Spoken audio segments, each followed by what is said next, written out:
శ్రీమాత్రే నమ. జయ గురు దత్తాత్రేయ నమ.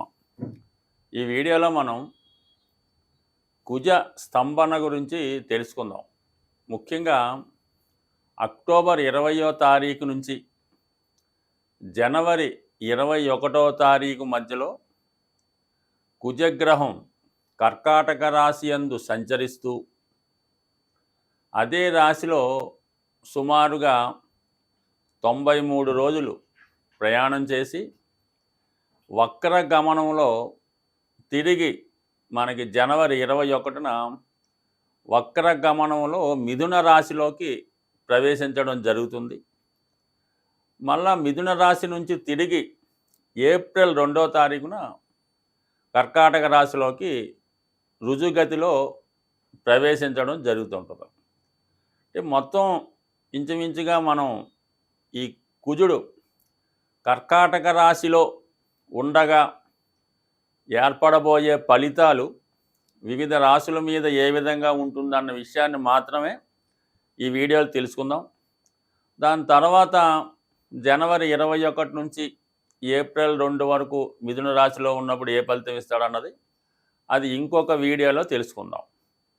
అయితే పర్టికులర్గా ఇప్పుడు ఈ కుజగ్రహం గురించి కర్కాటక రాశిలో ప్రవేశించగా పర్టికులర్గా వీడియో చేయడానికి ఏంటంటే, సాధారణంగా కుజుడు ఒక రాశి నుంచి ఇంకొక రాశిలోకి మారడానికి 40 నుంచి 45 రోజులు తీసుకోవడం జరుగుతుంటుంది.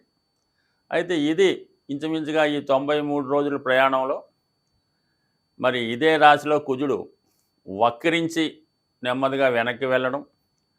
ఏ గ్రహం అయినా సరే వక్రించే ముందు రుజుమార్గంలోకి వెళ్ళే ముందు ఒక విధంగా స్టడీగా ఉంటాయి. అయితే కుజుడు ప్రత్యేకంగా కొన్ని రోజులు ఏమాత్రం మూమెంట్ లేకుండా ఒకే పాయింట్లో కొన్నాళ్ళ పాటు ఉండడం జరుగుతుంటుంది. సో ఎక్కువ రోజులు ఒకే రాశిలో ఉండడం కూడా ఒక విధంగా కుజ స్తంభన అని చెప్తూ ఉంటారు. ఇదంతా కూడా ఆర్థిక మ్యాథమెటికల్ సంబంధించినటువంటి పాయింట్. కేవలం మన జ్యోతిష్ శాస్త్ర ప్రకారం కుజుడు అక్టోబర్ 20వ తారీఖున పునర్వసు 4వ పాదంలో ప్రవేశించి డిసెంబర్ 6, 7 తారీఖులో వక్రగమనం పొందడం జరుగుతుంది. ఇది ఇంపార్టెంట్. అంటే డిసెంబర్ 6వ తారీఖున కుజుడు వక్రగమనంలోకి వెళ్తాడు. ఆ వక్రగమనంలోకి వెళ్తూ మళ్ళీ నెమ్మదిగా ఈ పుష్యమి పునర్వసు 4వ ఇలా వెనక్కి వెళ్తూ తిరిగి జనవరి 21 నాటికి మిథున రాశిలోకి ప్రవేశిస్తాడు. మరి ఈ కర్కాటక రాశిలో ఉన్న 93 రోజుల్లో మరి కుజుడు ఎటువంటి ఫలితాలు ఇవ్వడం జరుగుతుంది అని పరిశీలించినప్పుడు కర్కాటక రాశికి ఒక ప్రత్యేకత ఉంటుంది. ఇది కుజునికి నీచ క్షేత్రం.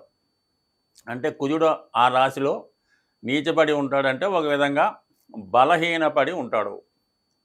సో దాంతోపాటుగా మరి ఈ కుజుడికి మెయిన్ మనకున్నటువంటి సుపీరియర్ ప్లానెట్స్లో అంటే మనకి భూమికి దగ్గరగా ప్రయాణించే గ్రహం ఇంచుమించుగా కుజగ్రహం.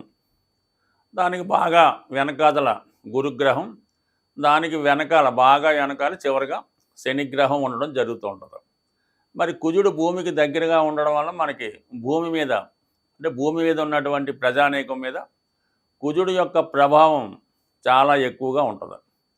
మరి అలాగే ఈ కుజునికి గురువుకి శనికి ఉన్నటువంటి సంబంధాన్ని కూడా మనకి ఈ గ్రహాల ప్రభావం ఈ మానవాళి మీద పడడం జరుగుతుంటుంది. మరి ప్రస్తుతం కుజుడు కర్కాటక రాశిలో సంచరించగా శని అష్టమ స్థానంలో సంచరించడం అన్నది అంటే ఇద్దరికీ కూడా షష్టాష్టకాలు రావడం జరిగింది. అంటే కుజుడు కర్కాటక రాశిలో ఎన్ని రోజులు ప్రయాణించినా ఎవరికి అభ్యంతరం లేదు. కానీ శనికి 6వ స్థానంలో కుజుడికి శని అష్టమ స్థానంలో ప్రయాణించడం అన్నది చాలా వరకు జాతకుల మీద ఈ ప్రభావం చూపుతుంది. అలాగే దేశం యొక్క పరిస్థితులు కూడా చాలా వరకు ఎక్కువగా ఇబ్బందికర పరిస్థితులు దేశ పరిస్థితులు కూడా చాలా వరకు ఇబ్బందికరంగా ఉండే అవకాశం ఉంది. సో ఇది ఎక్కువగా మరి ప్రజా సమస్యలు, అలాగే పోలీసు వ్యవస్థ యొక్క స్ట్రగులు, అలాగే భూములకు సంబంధించిన విషయాల్లో ఇబ్బందులు ఇవన్నీ మరి ఈ గోచార రీత్యా జరుగుతుంటాయి.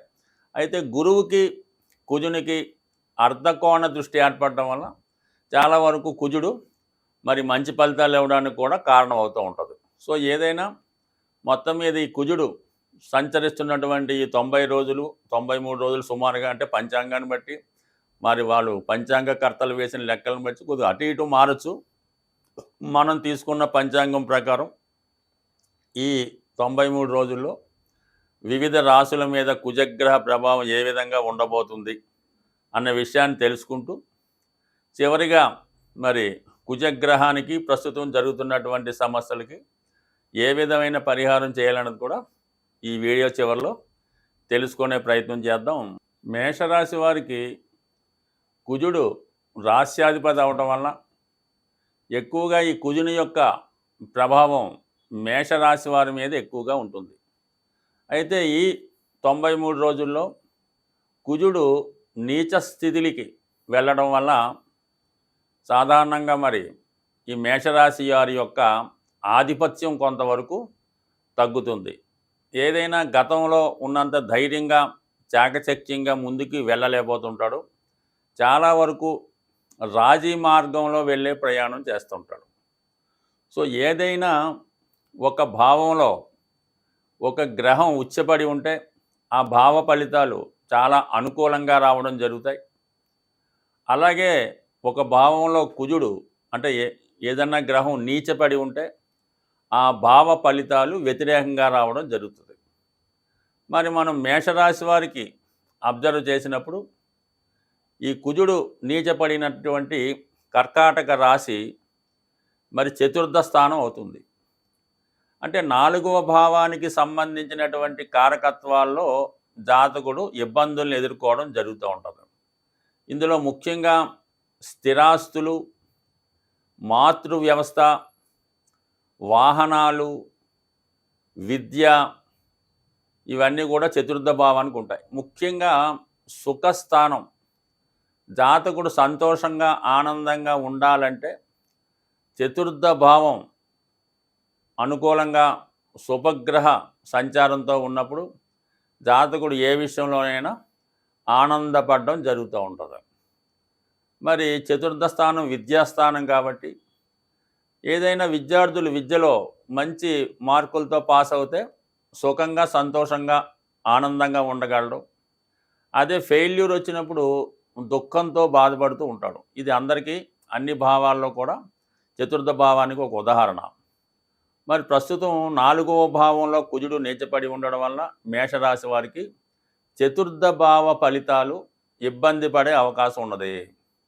ముఖ్యంగా కుజుడికి అష్టమాధిపత్యం కూడా రావడం వల్ల స్థిరాస్తి నష్టపోవడం కానీ స్థిరాస్తి అమ్ముడుపోవడం కానీ జరిగే అవకాశం ఉన్నది. నెంబర్ 1 పాయింట్ అంటే తన యొక్క ఆస్తిని కోల్పోవడం జరుగుతూ ఉంటుంది.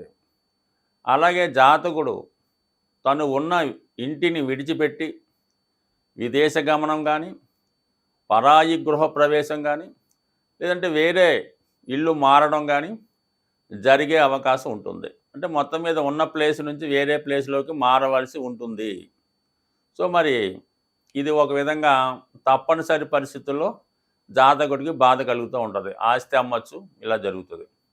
ముఖ్యంగా మాతృవయస్సు అంటే తల్లిగారు, అంటే తల్లిగారు అన్నప్పుడు ఎలా ఉంటుందంటే తల్లి తండ్రి ఇద్దరు కూడా వర్తిస్తుంటారు. ఇద్దరిలో ఒకరి యొక్క ఆరోగ్యం ఇబ్బంది పడడం కానీ లేదా కొన్ని సందర్భాల్లో పేరెంట్స్కి దూరంగా వెళ్ళవలసి ఉంటుంది. అంటే పిల్లలు అనుకోండి ఏదైనా హాస్టల్లో ఉండి చదువుకోవడం అది జరుగుతూ ఉంటుంది. పెద్దవాళ్ళు అయితే ఉద్యోగరీత్యా దూరం వెళ్ళవలసి ఉంటుంది. సో ఈ విధంగా లేదంటే వాళ్ళ యొక్క ఆరోగ్యం ఇబ్బంది పడవచ్చు. లేదంటే కుజుడు కాబట్టి తల్లిదండ్రులతో విరోధం రావచ్చు. అన్నదమ్ములతో ఆస్తి పంపకాలలో విభేదాలు రావచ్చు. ఈ విధంగా మరి చతుర్థ భావ ఫలితాలు ఉన్నాయి. ఇది విద్యార్థులు ముఖ్యంగా విద్యలో అనుకున్న ఫలితాన్ని సాధించలేకపోవచ్చు. మరి ఇంట్లో సరిగ్గా చదవలేకపోవడం వల్ల పిల్లల్ని హాస్టల్లో జాయిన్ చేసి రావచ్చు. ముఖ్యంగా మేషరాశి వారు గమనించవలసింది ఏంటంటే దశమ లాభాధిపతి అయినటువంటి శనితో రాష్ట్రాధిపతిగా ఉన్నటువంటి కుజుడు షష్టాష్టక స్థితి రావడం వల్ల కుజునికి అష్టమాధిపత్యం కూడా ఉండడం వల్ల ఖచ్చితంగా అక్టోబర్ 20 నుంచి జనవరి 21 లోపల మరి ఈ మేషరాశిలో ఉన్నవారికి ఉపాధి అవకాశాలు మారే అవకాశం ఉన్నది. ఉద్యోగం మారడం కానీ, ఉద్యోగం పోగొట్టుకోవడం కానీ, ఉన్న ఉద్యోగాన్ని విడిచిపెట్టి వేరే ఉద్యోగానికి వెళ్ళవచ్చు. లేదంటే అప్పుడు దాకా చేస్తున్న వ్యాపారాన్ని మార్చి వేరే వ్యాపారంలోకి వెళ్ళచ్చు. అలాగే రియల్ ఎస్టేట్లో ఉన్నవాడు కన్స్ట్రక్షన్లోకి వెళ్ళచ్చు. మొత్తం మీద వృత్తిపరమైన మార్పులు సడన్గా వచ్చే అవకాశం ఉంది. కాబట్టి సాధారణంగా మరి ఉద్యోగస్తులు మాత్రం ఈ కుజుడు కర్కాటక రాశిలో సంచరిస్తున్న కాలంలో, ఎస్పెషల్లీ వక్రగమనంలో ఉన్న కాలంలో ఉద్యోగ భద్రత ఇంపార్టెంటు. అలాగే స్థిరాస్తి సంబంధించిన విషయాలు ఇబ్బందులు, కోర్టు కేసుల్లో ఓటమి లాంటిది లభించే అవకాశం ఉంది. కాబట్టి సాధ్యమైనంత వరకు చాలా అప్రమత్తంగా ఉండాలి తప్ప ఏమాత్రం టేక్ ఇట్ ఈజీగా తీసుకున్నా జాతకుడు అవమానానికి నష్టానికి గురయ్యే అవకాశం ఉంటుంది. ఎవరి జాతకంలోనైనా వాడు ఖచ్చితంగా ఉద్యోగంలో అభివృద్ధి చెందాలన్నా, వ్యవసాయ వ్యాపారాల్లో పోటీని ఎదుర్కొని నిలబడాలన్నా, ఒక సాధారణ స్థాయిలో జీవనాన్ని ప్రారంభించి ఉన్నత స్థాయికి ఎదగాలంటే కుజగ్రహ అనుగ్రహం తప్పనిసరిగా ఉండాలన్నమాట.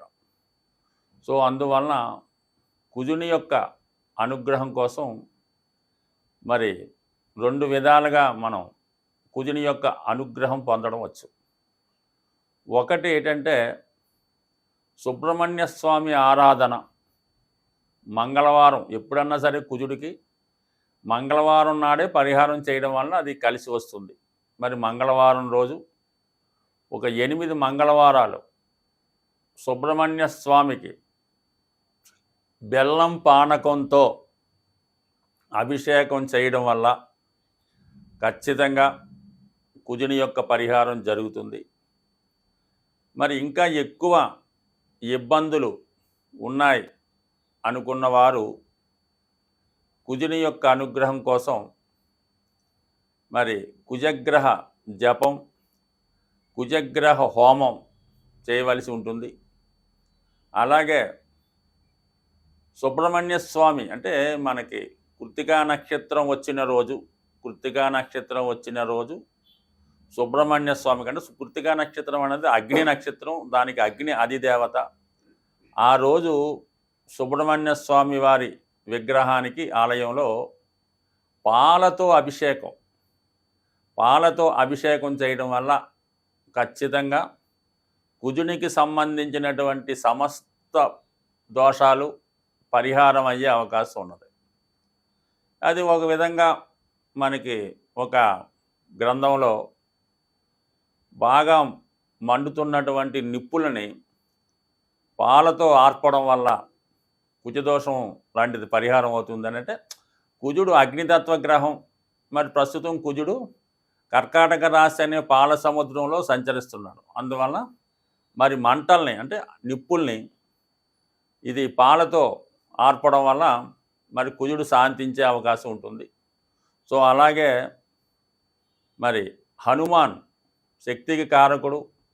ఒక విధంగా కుజగ్రహానికి సాక్షాత్ స్వరూపమైనటువంటి హనుమంతుడు హనుమాన్ చాలీసా పారాయణ చేయడం వల్ల మంగళవారం రోజు హనుమాన్ ఆలయంలో తమలపాకులు మాల స్వామికి అలంకరించాలి. అంటే ఏ విధంగా అలంకరించాలి? 108 తమలపాకులు, లెక్కతో సంబంధం లేదు. దండ ఎంత మీరు చేయగలిగితే ప్రతి ఆకు మీద సింధూరంతో శ్రీరామ అని రాసి దాన్ని మాలగా తయారు చేసి మరి ఆంజనేయ స్వామికి హారంగా సమర్పించడం వల్ల మరి స్వామికి అనుగ్రహం లభిస్తుంది. మరి ఇంకా చాలా చిట్కా రెమెడీ లాంటిది ఏంటంటే మరి చిన్ని కృష్ణుడికి అంటే కృష్ణ దేవాలయంలో కృష్ణుడికి వెన్న నైవేద్యంగా పెట్టడం వల్ల 100% కుజదోష పరిహారాలు. అంటే కుజదోష పరిహారం లేదు, కుజుడు దోషం అంటే కుజుడు పరిహారం చేసుకోవడం వల్ల కుజదోషం అది పెళ్ళికి సంబంధించింది కుజదోషమే కాదు. ఒక జాతకుడు చెడు అలవాట్లు ఉన్నా వాడికి కుజదోషం ఉన్నట్టే. రోజు మందు తాగుతున్నాడు, కుజదోషం ఉన్నట్టే. ఊరికి అందరినీ ఏడిపిస్తున్నాడు, అమ్మాయిని ఈవిటేజింగ్ చేస్తున్నాడు, చైన్ స్నాకింగ్ చేస్తున్నాడు, అది కూడా కుజదోషమే. పిక్ పాకెట్ చేస్తున్నాడు కుజదోషమే. ఇంట్లో డబ్బులు పట్టుకుపోతున్నాడు కుజదోషమే.